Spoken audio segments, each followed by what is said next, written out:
I hope you all are safe and secure at your home. I am a teacher of political science and my name is Jigyasu Puria. Okay guys, we are going to continue the same series of chapter number 1. And the name of the chapter is Constitution, Why and How. And today's topic is the procedure. Okay guys, in today's class, we are going to learn what was the procedure of drafting the constitution. Okay guys, आओ समझते हैं क्या क्या चीजें हुई थी, क्या क्या प्रोसीजर हुए थे और हमें इतना बेहतरीन संविधान मिला. Let's see it.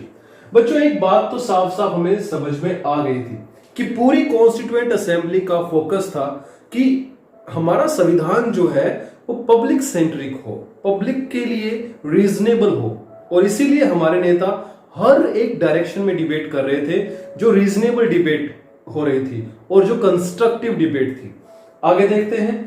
तो बेटा, जो कॉन्स्टिट्यूएंट असेंबली थी उसको हमने 8 बड़ी मेजर असेंबलीज में बांटा हुआ था या 8 बड़े कमिटीज में बांटा हुआ था.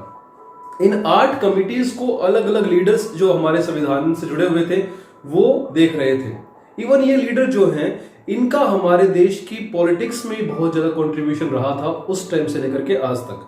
आओ इनकी बात करते हैं बच्चों. जैसे कि जवाहरलाल नेहरू, राजेंद्र प्रसाद, सरदार वल्लभ भाई पटेल, मौलाना अब्दुल कलाम आजाद, अंबेडकर, और ये सारे के सारे जो थे ये 8 कमिटीज को चेयर कर रहे थे. इनका मेन काम था ये देखना कि संविधान के अंदर जो बातें डाली जा रही है, लिखी जा रही है, क्या वो सचमुच में हमारे संविधान की आत्मा से जुड़ी हुई है या वो just for the sake of showing we are writing it.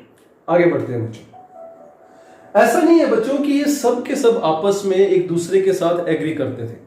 कहा जाता है इनके बीच में बहुत ज्यादा मतभेद थे, बहुत ज्यादा डिसएग्रीमेंट होते थे, और यही ब्यूटी है हमारे संविधान की बच्चों. जब 2 ऐसे लोग साथ में बैठते हैं जो एक दूसरे के क्रिटिक्स हैं, तो वो एक बेहतरीन चीज पे एग्री हो पाते हैं, क्योंकि डेफिनेटली आप अपने क्रिटिक के साथ एग्री उन बातों पे करोगे जो दोनों को अपने फेवर में समझ में आएंगी. तो इसका सबसे बड़ा एग्जांपल है कि अक्सर हमारे जो ड्राफ्टिंग कमेटी के मेंबर थे उनके बीच में बहस होती थी, उनके बीच में अक्सर डिबेट हो जाती थी बहुत ज्यादा. अक्सर हम बात करते हैं अंबेडकर की. Ambedkar was a very very Payas critic. कहा जाता है कि अंबेडकर जो थे वो हर चीज को गहराई तक छूते थे.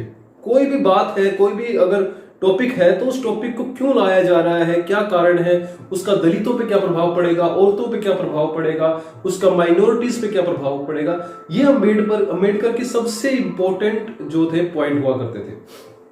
आगे देखते हैं बच्चों. अक्सर ये देखा जाता था कि नेहरू और पटेल के बीच में भी कई बार डेडलॉक हो जाता था बच्चों. इन दोनों की बहस अक्सर कई बार हमारे संविधान की जुड़ी हुई असेंबली को स्थगित कर देती थी, कुछ समय के लिए बढ़ा देती थी. आगे देखते हैं.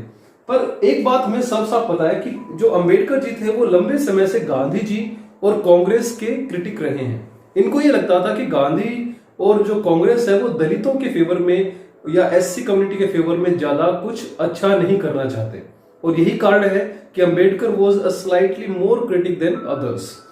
आगे बढ़ते हैं बच्चों. धीरे धीरे हमें एक बात समझ में आ गई थी कि इनको साथ में तो काम करना पड़ेगा. अगर ये लड़ते ही रहेंगे तो कोई हम कंक्लूजन पे नहीं आने वाले थे, और इन्होंने ऐसा ही किया बच्चों. ये डिबेट तो करते थे पर एक दूसरे को हार नहीं मानते थे एक दूसरे से, और इन्होंने खुद मिलकर के एक दूसरे के साथ काम किया और हमें एक बेहतरीन संविधान दिया. इनकी डिबेट हर टॉपिक पे होती थी, हर एक सब्जेक्ट पे होती थी. आगे बढ़ते हैं बच्चों. और मेनली जो कॉन्स्टिट्यूशन होता था, अक्सर क्या होता था, कोई ऐसे टॉपिक होते थे जिन टॉपिक्स में वोट की जरूरत होती थी. कितने लोग ऐसे हैं ड्राफ्टिंग कमेटी के मेंबर जो वोट करके उसे सपोर्ट करते थे. तो कई बार वोटिंग से हम समझते थे कि कितने लोग इसके फेवर में हैं और नहीं हैं. आगे बढ़ते हैं बच्चों. खैर, हमें पता लगा है कि असेंबली जो है वो टोटल 166 दिन लगे थी. 166 डेज में हमारी जो असेंबली ने काम किया था लिखने का. पर रियल में जो टाइम लगा था हमें, वो टाइम लगा था बच्चों 2 साल 11 महीने और 18 दिन. Let's come to the next topic. The topic is inheritance of national movement. बच्चों, नाम से ही साबित हो रहा है इनहेरिटेंस. इनहेरिटेंस का मतलब होता है कुछ इनहेरिट करना, कुछ लेना. जैसे हम अपने पूर्वजों से इनहेरिट करते हैं कुछ क्वालिटीज, जैसे दादा जैसी नाक है, दादी जैसी आंखें हैं, एक्सेट्रा एक्सेट्रा एक्सेट्रा.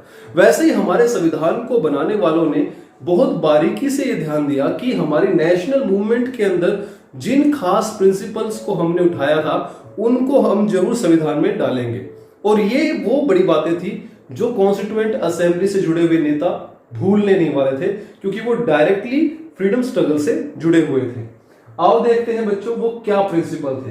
अक्सर वो प्रिंसिपल जो थे वो कंक्रीट शेप देने की बात करते थे नेशनल मूवमेंट की, वैल्यूज की। जैसे कि हमारे देश के अंदर बच्चों में पता है इनइक्वालिटी लंबे समय तक रही है, गरीब और अमीर के बीच का जो गैप है वो बढ़ता रहा लंबे समय तक, अमीर अमीर होते गए, गरीब गरीब होते गए।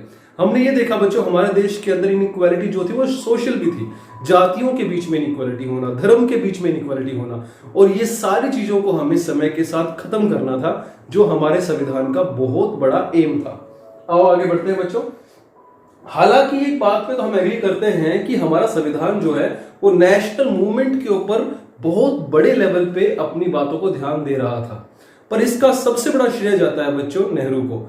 बात होती है ऑब्जेक्टिव रेजोल्यूशन 1946 में नेहरू जी ने एक रेजोल्यूशन को मूव किया जिसका नाम था ऑब्जेक्टिव रेजोल्यूशन, और इसके अंदर वो सारी बातों को रखा गया जिन्होंने हमारे देश की नेशनल मूवमेंट से बहुत कुछ प्रभावित होकर के लिखा हुआ था। कहा जाता है कि संविधान के अंदर ऑब्जेक्टिव रेजोल्यूशन से जुड़ी हुई काफी सारी बातों को डिस्कस किया गया, डिबेट किया गया और ऐड किया गया। आगे देखते हैं बच्चों, अब वो क्या बातें थी। अक्सर ऑब्जेक्टिव रेजोल्यूशन की बात होती है तो उसमें वैल्यूज की बात होती है। वैल्यूज किसकी? हमारे देश में रहने वाले लोगों की, उनके धार्मिक वैल्यूज, उनके एथिकल वैल्यूज, उनके ट्रेडिशनल वैल्यूज, ये सारे वैल्यूज की हम सराहना करते हुए हमने उन्हें अपने संविधान में ऐड किया। साथ ही साथ इक्वालिटी की बात की गई, साथ ही साथ सॉवरेनिटी की बात की गई और डेमोक्रेसी की बात की गई।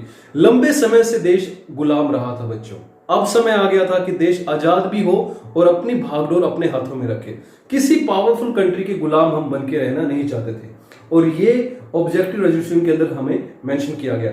ज्यादा इंफॉर्मेशन के लिए आप ऑब्जेक्टिव रेजोल्यूशन के कुछ खास पॉइंट्स को अपनी नोटबुक में देख सकते हो नेक्स्ट पेज के ऊपर। आगे बढ़ते हैं बच्चों, अगला पॉइंट है हमारा इंस्टीट्यूशनल एग्रीमेंट। बच्चों इंस्टीट्यूशनल एग्रीमेंट का मतलब होता है कि कैसे हमने अपने देश के अंदर बहुत सारे इंस्टीट्यूशंस बना दिए थे और वो आपस में एग्री होकर के काम कर रहे थे। आओ देखते हैं क्या हमारी बुक इसके बारे में बताना चाह रही है। बच्चों हमने देखा कि तीसरा जो फैक्टर था हमारे संविधान से जुड़ा हुआ वो था कि इफेक्टिव बैलेंस आना चाहिए, हर तरह से एग्रीमेंट होना चाहिए किनके बीच में? इंस्टीट्यूशंस के बीच में। किन इंस्टीट्यूशंस की बात हो रही है? जैसे कि लेजिस्लेचर, एग्जीक्यूटिव, जुडिशरी।